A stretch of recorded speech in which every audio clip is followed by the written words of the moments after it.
Never touch these 7 things. They lower your vibration faster than anything else. There's something happening to you right now, something you may not even be aware of. Your energy is being influenced at this very moment, not by something dramatic or obvious, but by subtle, unseen forces shaping the way you think, feel, and experience life. It's happening all the time. Have you ever noticed how some days feel effortless? Your mind is sharp, your emotions are balanced, and everything seems to flow in the right direction. You attract opportunities, conversations feel meaningful, and there's a lightness to your step, almost as if the universe is working with you. And then there are other days. Days when you wake up already tired. Nothing particularly bad has happened, but there's a heaviness in the air. Your mind feels foggy, small inconveniences irritate you more than they should, and even the simplest tasks drain your energy. What's the difference? It's not random. There are hidden forces around you, quietly pulling you up, or dragging you down. Forces so subtle, so woven into daily life, that most people never realize what's happening. They attach themselves to your thoughts, your emotions, and even your physical body, lowering your vibration without you even noticing. And that's where the danger lies.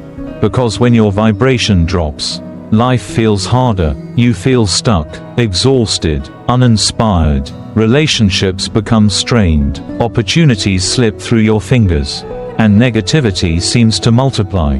The worst part, you think it's just life. You think you just need a break, or a change of scenery, or maybe more sleep. But none of those things will truly fix the problem. Because the real problem, you're unknowingly holding on to things that lower your vibration every single day. This is something that Buddhism and ancient wisdom traditions understood long before modern science even had a name for it. The Buddha taught that what you attach yourself to determines whether you rise or fall.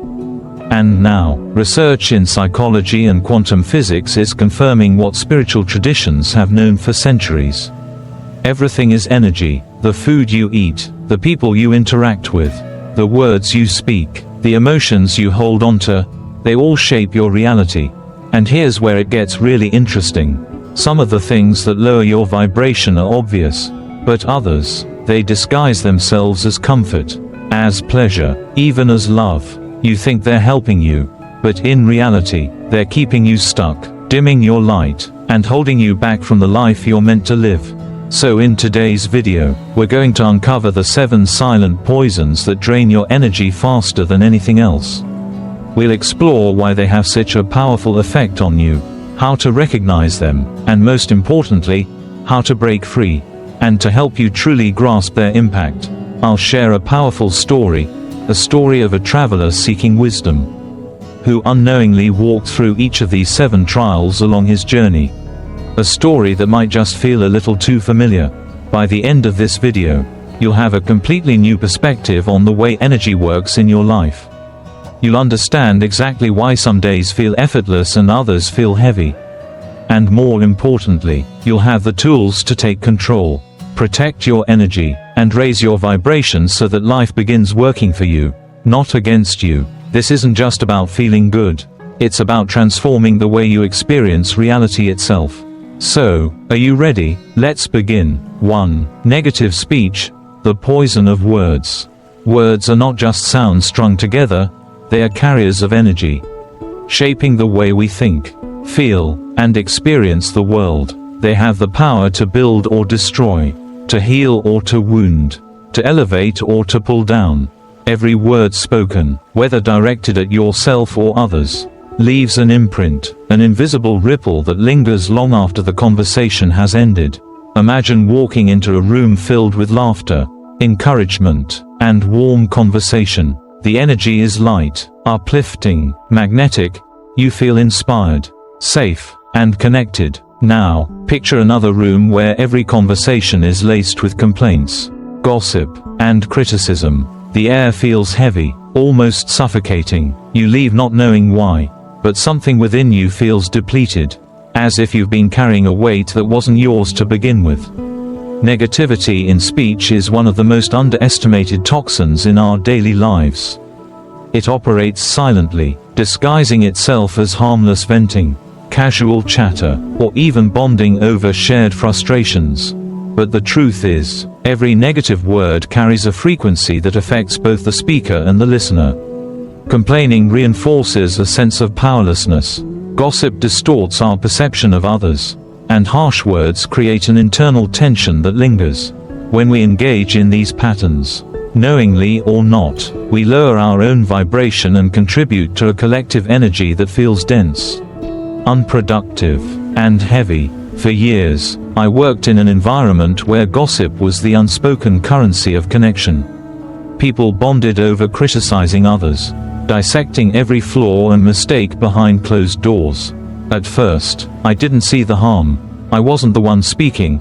I was just listening, nodding along, participating by default. But something strange happened over time. My mind felt foggier, my patience wore thinner, my energy, which was once steady, felt drained in a way I couldn't quite explain.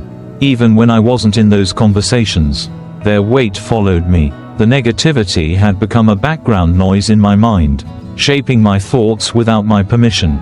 The moment I became aware of it, I made a choice to disengage. I stopped participating, stopped feeding into the cycle.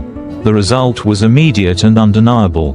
My mind felt clearer, my energy lighter, and for the first time in a long while, I realized just how much of my own inner peace had been compromised by the words I had allowed into my space. It wasn't just about others, it was about me. I was responsible for what I absorbed, and I had the power to change it. Buddhism teaches that speech is one of the fundamental aspects of mindful living. The Buddha emphasized the importance of right speech, the idea that our words should be intentional, aligned with truth, kindness, and necessity. Before speaking, we are encouraged to ask ourselves three simple but powerful questions. Is it true? Is it kind? Is it necessary? If the answer is no, perhaps silence is the better choice. Not out of avoidance, but out of wisdom. Silence, when used mindfully, can be a source of great power. It protects our energy, prevents unnecessary harm, and allows us to cultivate a state of peace that radiates far beyond our own well-being. Words shape our reality. They influence our emotions, our relationships, and the very energy we carry within us. Choose them wisely, and you choose a life of clarity, lightness, and alignment with your highest self. 2. Toxic food and drink, fuel or poison. Just as words shape the energy of our thoughts, the food and drinks we consume shape the energy of our bodies. Everything we put into ourselves, whether solid or liquid, nourishing or toxic, has an effect far beyond the physical. It influences our mental clarity, emotional stability, and even our spiritual connection. In essence, what we consume either fuels our vibration or diminishes it. Imagine filling a high-performance car with the lowest quality fuel available. At first, it might still run, but over time, the engine will clog, slow down, and lose efficiency. Eventually, it will break down altogether. Our bodies operate on the same principle. Processed foods loaded with artificial ingredients, excess sugar, and chemical preservatives may provide a quick rush of pleasure, but they come with a cost. They dull the mind, disrupt energy flow, and leave us feeling heavy, not just in body, but in spirit. Many of us have experienced the temporary highs of caffeine, sugar, and stimulants, an artificial surge of energy, only to crash later, feeling depleted and irritable. These substances trick us into thinking they're giving us strength, when in reality, they are borrowing energy from our future selves. The price we pay is exhaustion, mood swings, and an underlying sense of unease. What seems like fuel can, in reality, be poison. There was a time when I lived on convenience, quick meals, coffee to push through fatigue, and sugar when I needed an instant boost. It seemed harmless at first, but the more I relied on them, the more I noticed a shift. My patience shortened, my focus wavered, and a subtle but persistent feeling of anxiety followed me everywhere. I was running on empty, pretending I wasn't. What I thought was sustaining me was, in fact, depleting me. The transformation came when I became conscious of my choices. I started with small changes, swapping out processed snacks for whole foods, replacing sugary drinks with herbal teas, and eating with intention instead of mindlessly consuming whatever was available. Almost immediately, I felt the difference. My energy was steadier, my thoughts clearer, and I felt more in tune with myself. It was no longer just about what I ate, it was about how I honored my body. In Buddhism, mindfulness extends even to eating. The Buddha taught that food should not be consumed for indulgence alone, but for true nourishment. He reminded us to eat with awareness, to listen to our bodies, and to understand that everything we take in affects not only our physical state, but also our mental and spiritual well-being. A simple yet powerful practice is to pause before eating and ask, does this give me energy or take it away? Am I eating to nourish myself, or just to satisfy a craving? The body is the temple of the mind. When we treat it with respect, feeding it with foods that enhance rather than deplete, we naturally elevate our energy. We begin to feel lighter, not just in weight, but in spirit. When we become mindful of what we consume, we are no longer just eating, we are choosing the vibration at which we wish to exist. 3. Holding on to anger, the fire that consumes you. Anger is a fire that, once ignited, does not simply burn in the direction of its intended target, it engulfs the one who holds it. The longer we cling to it, the more it consumes us, smoldering beneath the surface, distorting our thoughts, tightening our chest, and poisoning our peace. We may believe that our anger is justified, that it gives us power, but in reality, it weighs us down, anchoring us to pain that no longer belongs to the present moment.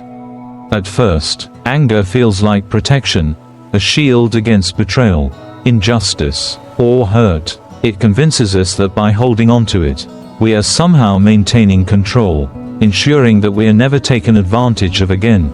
But what anger truly does is keep us chained to the past, forcing us to relive the very pain we long to escape.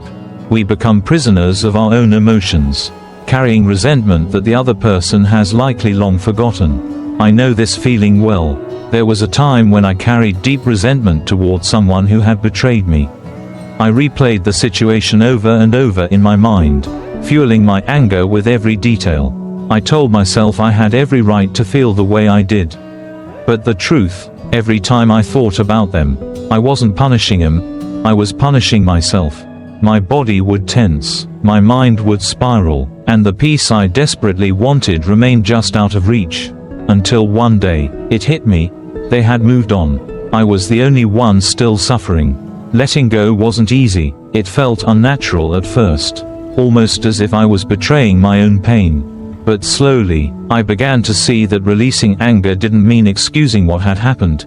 It meant choosing my own well-being over my pain. It was the most liberating thing I had ever done. The moment I stopped feeding the fire, it extinguished itself. Buddhism teaches that anger is like holding a hot coal with the intention of throwing it at someone else. We are the ones who get burned. The Buddha understood that clinging to anger is a form of self-inflicted suffering. No amount of resentment will change the past, and no amount of dwelling on betrayal will bring us justice. The only thing anger guarantees is that we continue to suffer long after the moment has passed. So ask yourself, what resentment am I still carrying? How would I feel if I let it go today? Imagine, just for a moment, releasing it, not for them, but for you. Imagine how much lighter you would feel if you no longer had to carry this weight. Forgiveness is not about absolving someone of their wrongdoing. It is about freeing yourself from the grip of suffering.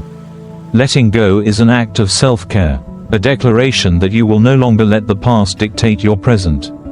When we release anger, we create space for peace.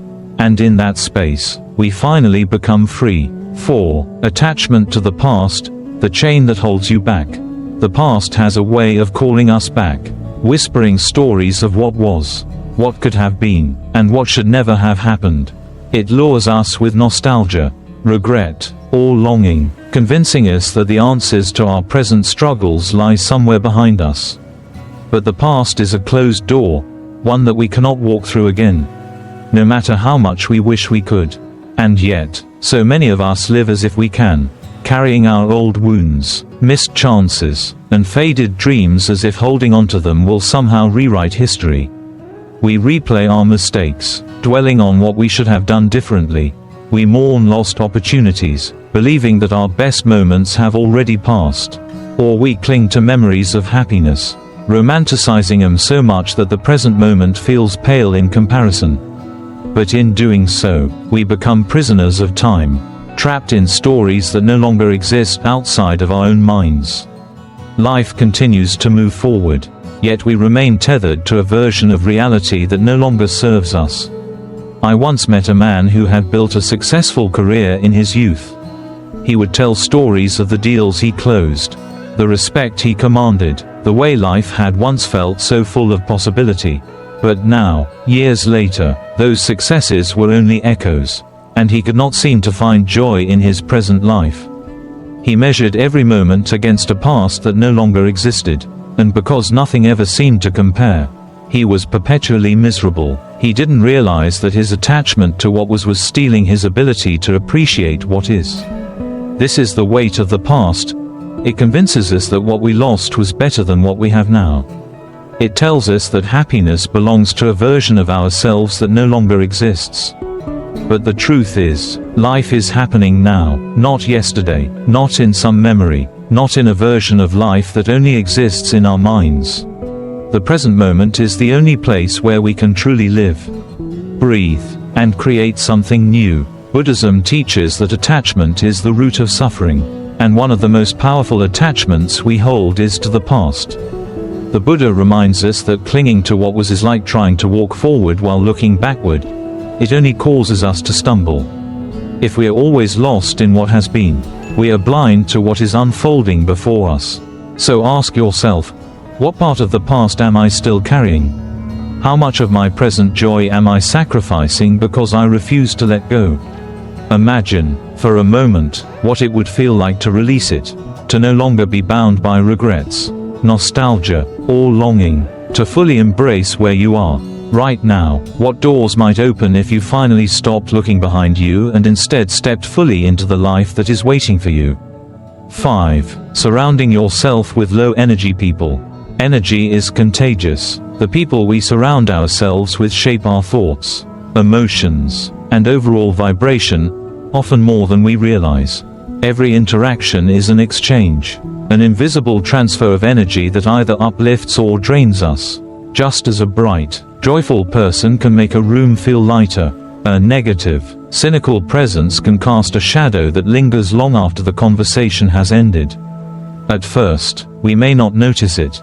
We tell ourselves that we're simply listening, that we're strong enough to not be affected, that we can help.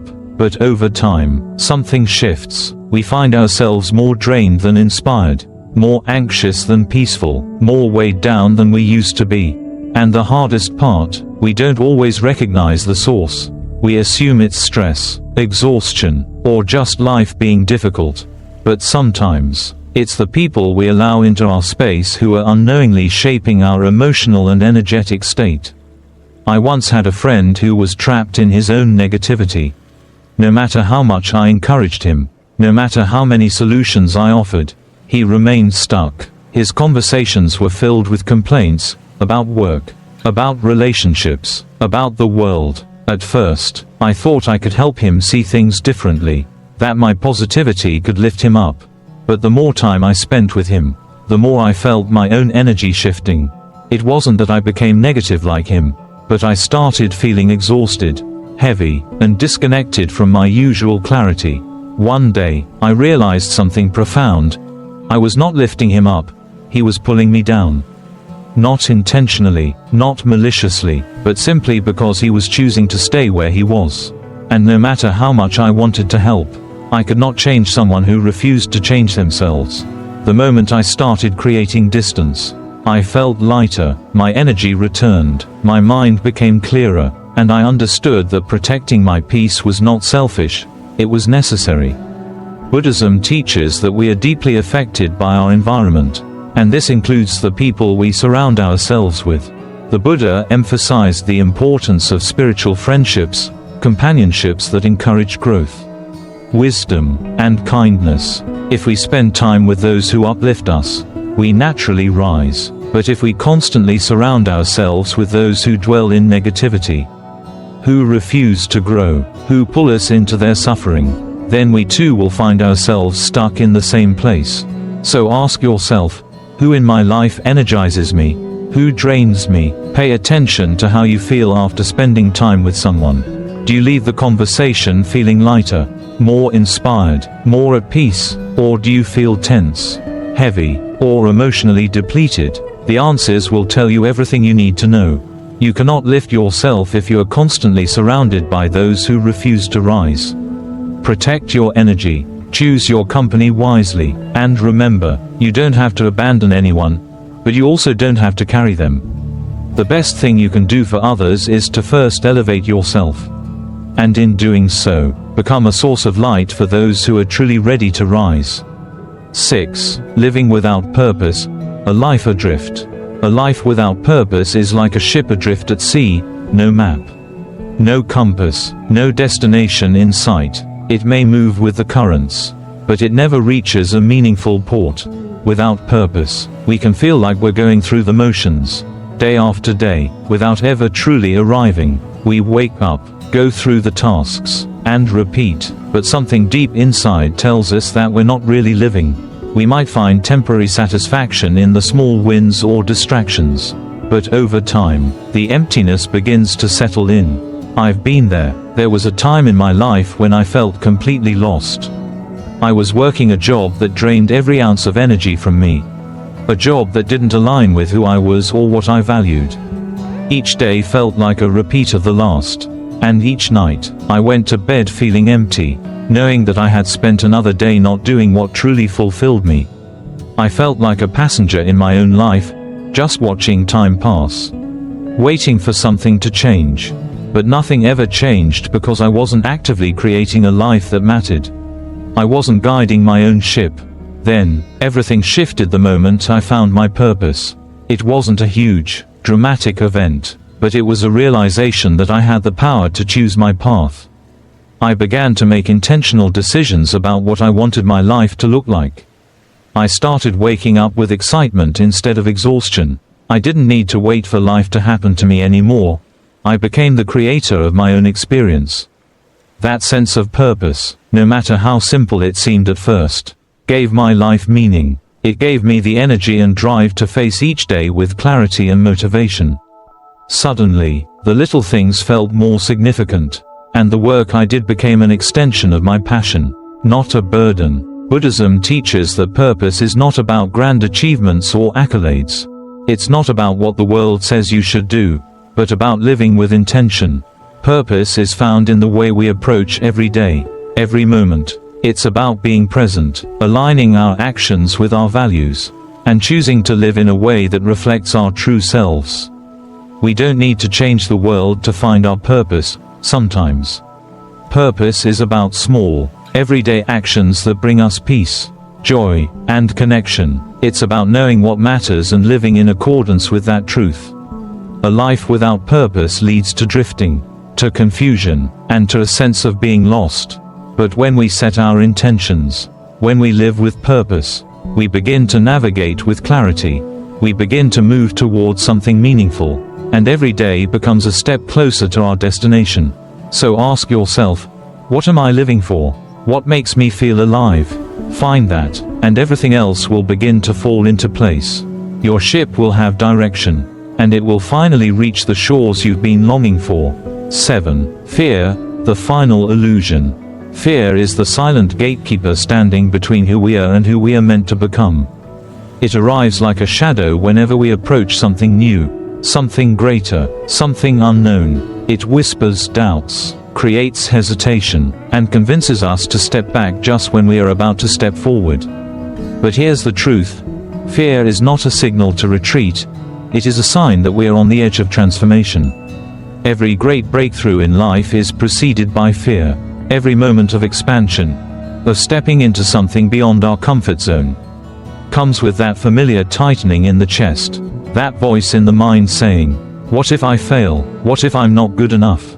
What if I lose everything?" But fear is nothing more than an illusion, a trick of the mind designed to keep us safe. Even if it means keeping us small.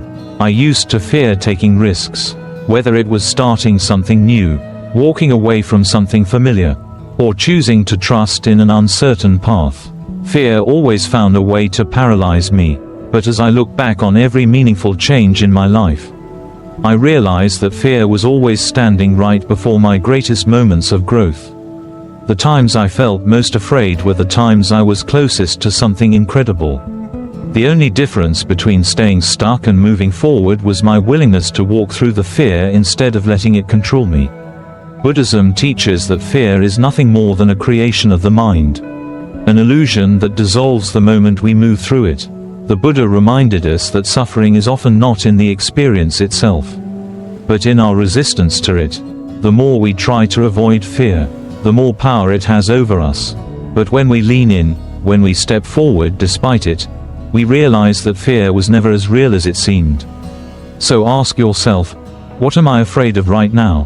What dream, what decision, what part of me is waiting on the other side of my fear? Instead of seeing fear as an obstacle, what if you saw it as a doorway? A doorway that, once walked through, leads to a version of yourself you've never met before.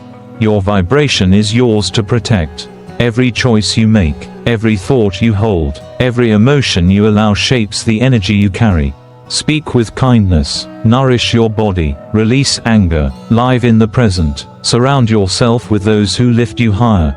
Find your purpose, and when fear appears, do not turn away, walk toward it, because when you release what weighs you down, you do not have to force yourself to rise. You rise naturally. Life is not about constantly seeking more. It is about removing what no longer serves us. When we let go of the things that weigh us down, the negativity, the unhealthy attachments, the fears that hold us back, something remarkable happens. We don't have to force ourselves to rise. We rise naturally, as if we were always meant to. Your energy is precious. Every thought you entertain, every word you speak, every relationship you nurture, and every habit you maintain is either lifting you higher or pulling you lower. The beauty of it all, you get to choose. You are not bound by the weight of the past, nor are you a prisoner to your current circumstances. Transformation happens the moment you decide to release what no longer aligns with the life you want to create. The journey to a higher vibration is not about perfection, it is about awareness. It is about catching yourself when you slip into negativity, making small but conscious choices, and realigning with your inner peace over and over again. Some days will be easier than others, and that's okay. Growth is not always linear, but every step, every effort, every mindful moment matters. So, ask yourself, which of these poisons are you still carrying? Which one is quietly weighing on your energy, dimming your light, and keeping you from stepping into your full potential? Take a moment to reflect. And if you feel called to, share in the comments. Writing it down may just be the first step in letting it go. And who knows, someone else reading your words might find the courage to release their own burdens. 2. Let's create a space where we uplift each other, where we encourage healing, and where we remind each other that we are not alone on this path. Thank you for being here, for investing this time into your growth, and for choosing to protect your energy. If this message resonated with you, consider subscribing for more insights on Buddhist wisdom, mindfulness, and energy healing. Let's continue this journey together, learning, growing, and elevating our vibration with every choice we make. Until next time, stay mindful, stay light, and remember, your energy is sacred. Protect it, sparkles.